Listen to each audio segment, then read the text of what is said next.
ہے اس میں 3 حدیثیں میں نے آپ کے لیے انتخاب کیا ہے، اور تینوں حدیثیں جب انسان سنتا ہے تو آدمی کا ایمان تازہ ہو جاتا ہے۔ اور وہ حدیثیں اس طرح ہیں کہ قرآن کی کوئی آیت نازل ہو رہی ہے اور نزول قرآن کے فوراً بعد اس آیت، جیسے ہی قرآن کی آیت نازل ہو رہی ہے، حضور علیہ الصلوۃ والسلام اس آیت کی خود تشریح کر رہے ہیں، اسی وقت اس آیت کی شرح بیان کر رہے ہیں، اسی وقت اس آیت کی تفسیر بیان کر رہے ہیں۔ یہ جو 3 آیات میں آپ کی خدمت میں پیش کروں گا، اور ان کے مطابق 3 حدیثیں آپ کی خدمت میں پیش کروں گا، اور تینوں الگ الگ مقام پر نازل ہوئی ہیں، اور تینوں مقامات پر میرے مصطفیٰ کریم صلی اللہ تعالیٰ علیہ وسلم نے ان آیات کے نازل ہونے کے بعد خود ہی ان کی وجہ بیان کر دی اور بتا دیا یہ آیتیں کیوں نازل ہوئی، اور وہ ہیں اہل بیت اطہار کی فضیلت۔ پہلی آیت سنیے، قرآن حکیم فرقان مجید میں سورہ آل عمران ہے، سورہ نمبر 33 ہے، اور ورس نمبر ہے 61۔ سورہ آل عمران سورت نمبر 3 آیت نمبر ہے 61۔ اس میں اللہ فرماتا ہے، قل، اے میرے محبوب آپ فرما دیجئے، تعالوا ندعو ابناءنا و ابناءکم، کہ اے محبوب آپ فرما دیجئے کہ آؤ ہم بلائیں اپنے بیٹے اور تمہارے بیٹے۔ یعنی اللہ، یہ جو آیت ہے سورہ آل عمران کی آیت نمبر 61، اس آیت کو آیت مباہلہ کہتے ہیں۔ کون سی آیت کہتے ہیں؟ جب نصرانیوں نے، یہود و نصارہ نے نبی پاک صلی اللہ تعالیٰ علیہ وآلہ وسلم کو چیلنج کیا، آپ کی مخالفت کی، تو اللہ تعالیٰ نے پھر آیت نازل کر کے فرمایا کہ محبوب ان کو مباہلے کا چیلنج دو، اور ان سے کہو تم بھی اپنے بیٹوں کو بلاؤ، میں بھی اپنے بیٹوں کو بلاتا ہوں، تم بھی دعا کرو، میں بھی دعا کرتا ہوں، جو حق پر ہوگا اسی وقت اللہ تعالیٰ فیصلہ کرے گا۔ یہ کتنا بڑا دیکھیں ہوا ہے۔ اب جب سرکار دو عالم، جب یہ آیت نازل ہوئی، اب سنیے، حدیث سنیے، یہ آیت نمبر کتنی ہے؟ 61، اور سورت کا کیا نام ہے؟ سورہ آل عمران۔ اب دیکھیں، وَعَنْ سعد بن ابی وقاص رضی اللہ تعالیٰ عنہ، حضرت سعد بن ابی وقاص رضی اللہ تعالیٰ عنہ اس حدیث کے راوی ہیں۔ آپ فرماتے ہیں، قال لما نزلت هذه الآیات، جب یہ آیت نازل ہوئی، جب یہ آیت نازل ہوئی، کون سی آیت؟ فَقُلْ تَعَالَوْا نَدْعُو أَبْنَاءَنَا وَأَبْنَاءَكُمْ، کہ محبوب آپ ان سے فرما دیں کہ ہم اپنے بیٹوں کو بلاتے ہیں، تم اپنے بیٹوں کو بلاؤ۔ آیت مباہلہ جب نازل ہوئی تو کہتے ہیں، جیسے ہی یہ آیت نازل ہوئی تو حضرت سعد بن ابی وقاص کہتے ہیں کہ دعا رسول اللہ صلی اللہ تعالی علیہ وآلہ وسلم، اس آیت کے نازل ہونے کے بعد سرکار دو عالم صلی اللہ تعالی علیہ وسلم نے ندا دی۔ کیا دی؟ اور دعا کہتے ہیں، دعا یدعو کا معنی ہے بلانا، پکارنا۔ یہ جو ہم کہتے ہیں نا تو ہم کہ دعا بھی اسی سے ہے۔ دعا کا معنی ہے اللہ کو پکارنا، دعا کا معنی ہے اللہ کی بارگاہ میں ندا کرنا، دعا کا معنی ہے اللہ کی بارگاہ میں التجا کرنا۔ تو کہتے ہیں کہ حضرت سعد بن ابی وقاص کہتے ہیں، جیسے ہی یہ آیت نازل ہوئی نا، آیت مباہلہ، کہ ہم اپنے بیٹوں کو بلاتے ہیں، تم اپنے بیٹوں کو بلاؤ، ادھر سے قرآن کی آیت نازل ہوئی، اور ادھر سرکار دو عالم صلی اللہ علیہ وسلم اس آیت کے نزول کے فوراً بعد دعا رسول اللہ صلی اللہ تعالیٰ علیہ وسلم، رسول اللہ صلی اللہ تعالیٰ علیہ وسلم نے آواز دی، ندا دی، صدا دی، بلایا، پکارا۔ کس کو؟ علی، مولا کائنات، تاجدار حضرات جناب علی المرتضیٰ کرم اللہ وجہہ الکریم کو بلایا، یا علی، و فاطمہ، اور سیدہ کائنات جناب سیدہ طیبہ طاہرہ فاطمہ بنت رسول اللہ صلی اللہ تعالیٰ علیہ وسلم۔ کہ جیسے یہ آیت نازل ہوئی تو کیا فرمایا؟ حضور نے حضرت علی کو آواز دی، سیدہ کائنات کو آواز دی، وہ حسن، اور امام علی مقام سیدنا امام حسن مجتبیٰ کو آواز دی، وحسین، اور امام علی مقام سیدنا امام حسین کو آواز دی، اور پھر فقال، جب یہ چاروں آ گئے حضور کے سامنے پہنچ گئے، سرکار نے ان کی طرف دیکھ کر ان کو مخاطب کر کے فقال، پھر اللہ کے حبیب علیہ السلام نے آسمان کی طرف ہاتھ بلند کر کے آپ نے دعا کی، اللہم ہؤلاء اہلی، اے میرے رب یہ میرے اہل بیت ہیں۔ اب مجھے بتائیں وہ کیا مقام ہوگا، وہ کیا مرتبہ ہوگا، وہ کیا عظمت ہوگی کہ قرآن کی آیت نازل ہو رہی ہے اور اس آیت کی تفسیر کے طور پر میرے مصطفیٰ مولا کائنات کو بھی پیش کر رہے ہیں، اس آیت کی تفسیر کے طور پر میرے مصطفیٰ سیدہ کائنات کو پیش کر رہے ہیں، اس آیت کی تفسیر کے طور پر میرے مصطفیٰ کریم امام عالی مقام سیدنا امام حسن مجتبیٰ کو پیش کر رہے ہیں، اور اس آیت کی تفسیر کے طور پر میرے مصطفیٰ کریم جناب امام عالی مقام سیدنا امام حسین رضی اللہ تعالیٰ عنہ کو پیش کر رہے ہیں۔ اور یہ حدیث اس کو امام مسلم نے صحیح مسلم کے اندر نقل فرمایا ہے، اور امام ترمذی نے سنن ترمذی کے اندر نقل فرمایا ہے، اور اسی طریقے سے جو ہے وہ مختلف محدثین نے اس آیت کو سنن ابو داؤد کے اندر بھی یہ حدیث موجود ہے، اور اسی طریقے سے امام احمد بن حنبل نے مسند امام احمد کے اندر بھی اس حدیث کو نقل کیا۔ یہ ایک حدیث ہے۔ اب دوسرا مقام دیکھیے، اچھا یہ دوسرا مقام بالکل اس سے مختلف ہے، وہ دوسری جگہ ہے، اور وہ جگہ کون سی ہے؟ وہ حضرت سیدہ ام المؤمنین سیدہ ام سلمہ رضی اللہ تعالیٰ عنہا کا گھر ہے۔ حضور ام المؤمنین سیدہ ام سلمہ رضی اللہ تعالیٰ عنہا کے گھر میں تشریف فرما ہے، جبریل علیہ السلام وحی لے کر آ گئے۔ کیا آ گئے؟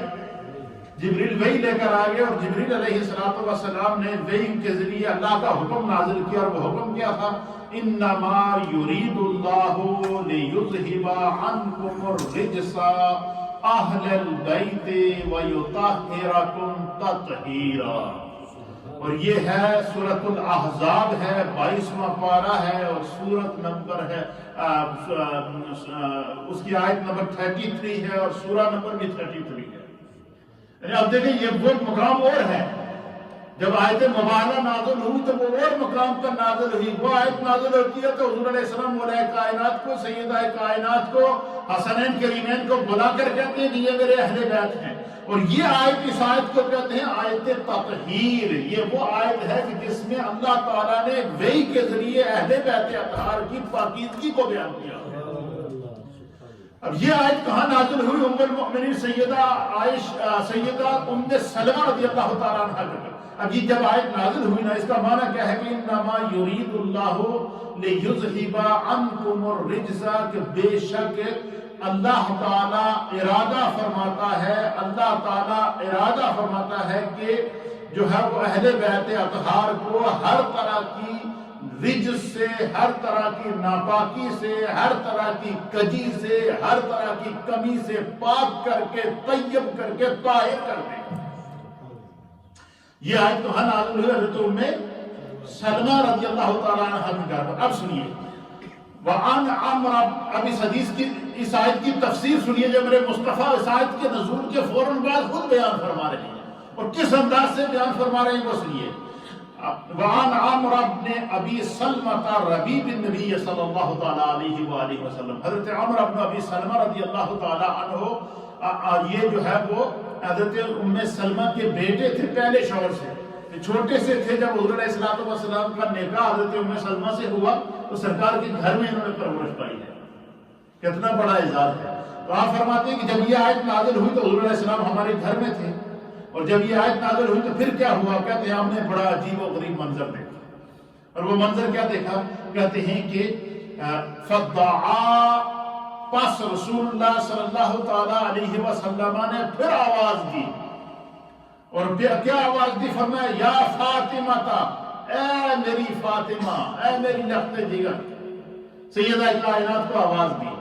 وہ حسن، اور امام علی مقام امام حسن کو آواز دی۔ وہ حسین، اور امام علی مقام سیدنا امام حسین رضی اللہ تعالیٰ عنہ کو آواز دی۔ اب جب ان تینوں کو آواز دی نا، سیدہ کائنات ان شہزادوں کو لے کر جیسے ہی سرکار کے سامنے آئی تو حضرت عمرو بن ابی سلمہ کہتے ہیں کہ فَجَلَّ لَهُمْ بِقِصَائِ، حضور علیہ السلام نے ان کو قریب بلا کر ان کو اپنی چادر کے اندر لے لیا۔ کیا کر دیا؟ ان کے اوپر اپنی چادر ڈال دی. وعلی، اور پھر مولائے کائنات کو آواز دی. سید مولائے کائنات جب تشریف لائے خلف ظاہر ہی ان کو اپنی پیٹھ کے پیچھے رکھ دیا. فجللہ، اور ان کے اوپر بھی اپنی چادر ڈال دی. ایک چادر کے اندر پورے پنجتن پاک کے گھرانے کو لے کر ادھر سے آیت نازل ہو رہی ہے، ادھر فار ایگزامپل مصطفیٰ اس گھرانے کو بلا کر جاؤ کائنات کے سامنے پیش کر رہے ہیں. بطور تفسیر قرآن مولائے کائنات کو پیش کیا جا رہا ہے. بطور تفسیر آیت قرآن سیدہ کائنات کو پیش کیا جا رہا ہے، اور بطور تفسیر قرآن حسنین کریمین کو پیش کیا جا رہا ہے. اور جب سب کو اپنی چادر کے اندر لے لیا، پھر حضور اللہ نبی علیہ الصلوۃ والسلام نے اللہ کی بارگاہ میں دعا کی. اور کیا دعا کی؟ اللہم ہؤلاء اہل بیتی، اے اللہ بے شک یہ میرے اہل بیت ہیں. فَأَذْهِبْ عَنْهُمُ الرِّجْسَ، اے اللہ ان سے ہر قسم کی ناپاکی کو دور فرما دے. وَطَهِّرْهُمْ تطہیرا، اور انہیں ہر طرح کی پاکیزگی سے نواز دے. اب آپ اندازہ لگائیں کہ اس آیت میں شان اہل بیت آپ دیکھیے. اللہ فرماتا ہے کہ میں نے ان کو پاک کر دیا ہے. میرے مصطفیٰ کے لیے دعا کر رہے ہیں کہ اللہ ان سے ہر قسم کی رجس کو دور فرما دے، ہر قسم کی ناپاکی کو دور فرما دے. یہ دوسری آیت ہے. تیسری آیت سنیے. سبحان اللہ. تیسری آیت ہے قرآن حکیم فرقان مجید کی. سورت کا نام ہے سورہ الشورى. کیا نام ہے؟ سورۃ الشورى ہے، اور سورہ نمبر ہے 42، اور سورہ شورى کی آیت نمبر ہے 23. اور سورہ شورى کے اندر اللہ نے فرمایا قل، اے میرے محبوب آپ دنیا والوں سے فرما دیجئے، لا اسألکم علیہ اجرا الا المودۃ فی القربى.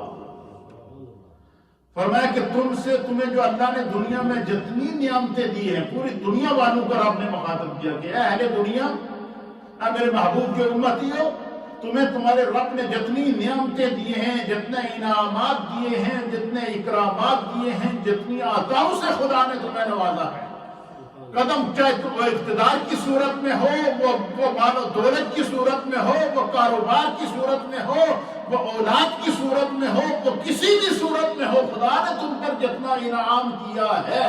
فرمایا کہ اللہ فرماتا ہے کہ محبوب ان سے فرماتے ہیں کہ خدا تم سے اس کا کوئی بدلہ نہیں لے گا، کوئی پوچھ پرتیل نہیں کرے گا. لیکن ایک بات ضرور یاد رکھنا، الا المودۃ فی القربى. اے میرے محبوب ان کو بتا دینا کہ آپ کے جو قرابت دار ہیں، جو آپ کے اہل بیت اطہار ہیں، ان کی محبت کے بارے میں خدا تم سے ضرور پوچھے گا. اب جب یہ آیت نازل ہوئی، یہ دیکھیں کہ تیسرا مقام بالکل ڈیفرنٹ ہے. یہ تیسرے مقام پر الگ سے آیت نازل ہوئی. پھر کیا ہوا؟ کہتی ہیں کہ حضرت عبداللہ ابن عباس رضی اللہ تعالیٰ عنہ کہتے ہیں کہ لما نزلت هذه الآیات، جب یہ آیت نازل ہوئی، قل لا اسألکم علیہ اجرا الا المودۃ فی القربى، جب یہ آیت نازل ہوئی سورہ شورى کی آیت نمبر 23، تو قالوا، نبی پاک صلی اللہ علیہ وسلم کے پاس بہت سارے صحابہ بیٹھے ہیں. یہ جمع کا صیغہ ہے.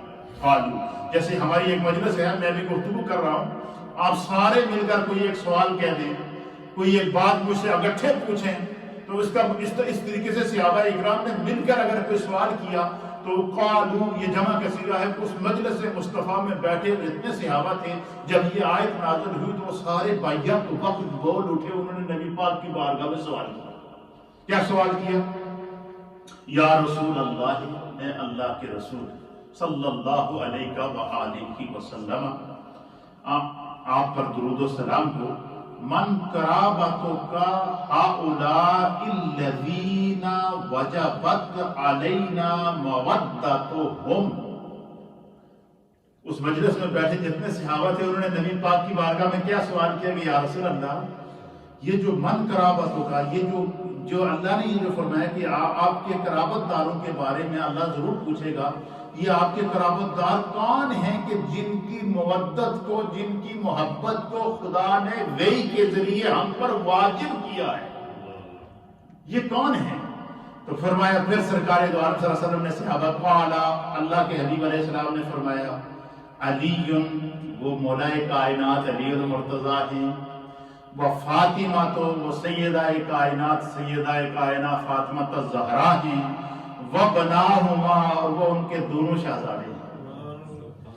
یعنی اس سے آپ حسنین کریمین کا، پنجتن پاک کے گھرانے کا، اہل بیت اطہار کی عظمت کا، ان کے مقام کا، ان کی رفعت کا اندازہ لگا سکتے ہیں کہ کس انداز سے جو ہے وہ قرآن کی آیت، یہ 3 مقامات ہیں اور تینوں آیات بالکل الگ ہیں، سورہ شورى کے اندر، اسی طریقے سے سورۃ الاحزاب کے اندر، اور اسی طریقے سے جو ہے وہ سورہ آل عمران کے اندر۔ یہ تینوں کے شان نزول بھی الگ ہیں، تینوں کے نازل ہونے کا مقام بھی الگ ہے، تینوں آیات جو مختلف مقامات پر مختلف صورتحال میں نازل ہوئی، لیکن تینوں آیات کے نزول کے اوپر نبی اکرم صلی اللہ تعالیٰ علیہ وسلم نے سیدہ کائنات کو بلایا، مولا کائنات کو بلایا، حسنین کریمین کو بلایا اور کہا یہ میرے اہل بیت ہیں۔ تینوں آیات کے نزول کے اوپر بطور تفسیر قرآن میرے مصطفیٰ نے اس خاندان کو پیش کیا ہے۔ یہ ہے مقام اہل بیت، یہ ہے عظمت اہل بیت، یہ ہے رفعت اہل بیت۔ یہ تو ہوئی فضائل اہل بیت کے اوپر قرآنی آیات تفسیر مصطفیٰ کی روشنی میں۔ اب امام علی مقام امام حسین رضی اللہ تعالیٰ عنہ کو جو اللہ کے حبیب نے تربیت کی اور آپ نے جو تاریخ رقم کی کائنات عالم میں، اس کی مثال ملنا مشکل ہے۔ اب آپ اندازہ لگائیں کہ اہل سیر نے لکھا ہے، علامہ ابن عساکر نے، کہ تربیت امام علی مقام کی نبی پاک نے اس طرح کی تھی کہ پیدا ہوئے تو اذان خود کار نے فرمائی اپنی آواز، پہلا لقمہ خود اپنے ہاتھ سے دیا، اپنے کندھوں پر آپ کو سوار کیا، اور نہ صرف کندھوں پر سوار کیا بلکہ اللہ کے حبیب علیہ السلام نے جو ہے وہ ان کو جو ہے وہ اپنے ساتھ لا کر جس طرح خود نماز پڑھتے اس طرح نماز سکھاتے۔ اس طریقے سے تربیت اور تقوی اور طہارت کا یہ عالم تھا کہ امام علی مقام اور حسنین کریمین رضوان اللہ تعالیٰ علیہم اجمعین کی ان کے کردار کے اندر، ان کے گفتار کے اندر، ان کے افکار کے اندر، ان کی چال کے اندر، ان کی ڈھال کے اندر رسول اللہ صلی اللہ تعالیٰ علیہ وسلم کی ادائیں نظر آتی تھی۔ ان کی تربیت میں سیدہ کائنات سیدہ طیبہ طاہرہ فاطمہ الزہرا کی گود کی تربیت کے نقوش نظر آتے تھے، اور ان کی دلیری اور شجاعت کے اندر مولا کائنات کی عظمت اور رفعت نظر آتی تھی۔ اور یہی وجہ ہے کہ پھر جب امام علی مقام امام حسین رضی اللہ تعالیٰ عنہ نے کرب و بلا کے اندر اللہ کے دین کو بچایا تو پھر کیا کیا آزمائشوں سے نہ گزرنا پڑا۔ 6 ماہ کے علی اصغر کو اپنے ہاتھوں پر اٹھا کر اس طرح اٹھا کر اللہ کے راستے میں قربان کیا، نوجوان علی اکبر کی پیشانی کو چوم کر اللہ کی بارگاہ کے اندر قربان کر دیا۔ اسی طریقے سے خاندان نبوت کے 20 افراد کو کربلا کے میدان پر جو ہے وہ قربان کر کے میرے مصطفیٰ کریم صلی اللہ تعالیٰ علیہ وسلم نے جو ہے وہ کے نواسے جناب علی امام علی مقام امام حسین نے دیکھا کہ نبی کا دین تو بچ جائے گا لیکن یہ حسین کی قربانی مانگتا ہے، اپنے آپ کو قربان کر اپنے آپ کو قربان کر دیا۔ اور وہ کون سی وجوہات تھی جن کے اوپر امام علی مقام امام حسین رضی اللہ تعالیٰ عنہ نے یزید کی بیعت نہ کی؟ انشاءاللہ یہ میں نیکسٹ درس کے اندر دلائل کے ساتھ آپ کی خدمت میں پیش کروں گا کہ اتنے بڑے مارکے سے گزر گئے۔ پھر امام علی مقام سیدنا امام حسین رضی اللہ تعالیٰ عنہ کا موقف کیا تھا، اتنی قربانی دی، 6 ماہ کے علی اصغر کو قربان کر رہے ہیں جس پر نہ جہاد فرض ہے، نہ نماز فرض ہے، نہ روزہ فرض ہے، نہ عبادات فرض ہیں، لیکن اللہ کے راستے میں قربان کر رہے ہیں۔ اس کے پیچھے کیا داستان ہے؟ پھر جو ہے وہ امام علی مقام جن کے بارے میں علامہ ابن عساکر نے لکھا ہے کہ 25 حج پیدل چل کے مدینہ طیبہ سے مکہ میں جا کر کیے۔ ہر سال حج کرنے والا شہزادہ آج دنیا حج کو آ رہی ہے، وہ کربلا کی طرف جا رہا ہے۔ آج دنیا حج کے مشرق والے حج کے لیے آ رہے ہیں، مغرب والے حج کے لیے آ رہے ہیں، شمال والے حج کے لیے آ رہے ہیں، جنوب والے حج کے لیے آ رہے ہیں، لیکن امام علی مقام سیدنا امام حسین رضی اللہ تعالیٰ عنہ کوفہ کی طرف جا رہے ہیں، کربلا کی طرف جا رہے ہیں۔ حضرت محمد بن حنفیہ رضی اللہ تعالیٰ عنہ جو آپ کے برادر مکرم تھے، آپ کے سوتیلے بھائی تھے، انہوں نے جب ان سے کہا کہ بھائی یزید تو فاسق و فاجر ہے، وہ آپ کو نقصان پہنچائے گا، آپ حرم کو نہ چھوڑیں، لیکن انہوں نے کہا کہ مجھے خواب میں میرے نانا جان نے جو حکم فرمایا ہے میں اسی طریقے سے کروں گا۔ پھر آپ نے وہ قربانی پیش کی جس کی مثال تاریخ کے اندر نہیں ملتی. اپنے آپ کو پیش کر کے اسلام بچا دیا، معصوم علی اصغر کو پیش کر کے اسلام بچا دیا، نوجوان علی اکبر کو پیش کر کے اسلام بچا دیا، خاندان نبوت کے 20 افراد کو کربلا میں پیش کر کے اسلام کو بچا دیا، اور اپنے رفقا کے اندر 72 نفوس کو اللہ کے راستے میں قربان کر کے اسلام کو پیش کر دیا، اسلام کو بقا عطا فرما دی اور حیات عطا فرما دی. اور جب دیکھا کہ اسلام تو بچ جائے گا، قیامت تک اسلام سر بلند ہو جائے گا، قیامت تک ظالم کے سامنے کلمہ حق بلند کرنے کا امت کو حوصلہ اور اصول اور ضابطہ مل جائے گا، اس کے لیے حسین کی قربانی کی ضرورت ہے. سیدنا امام علی مقام امام حسین نے اپنے آپ کو قربان کر کے دین کو بچایا ہے. اس قتل حسین اصل میں مرگ یزید ہے. اسلام زندہ ہوتا ہے ہر کربلا کے بعد. انشاءاللہ ذکر کی طرف بڑھیں گے اور پھر دعا کریں گے اس کو. اللہم صلی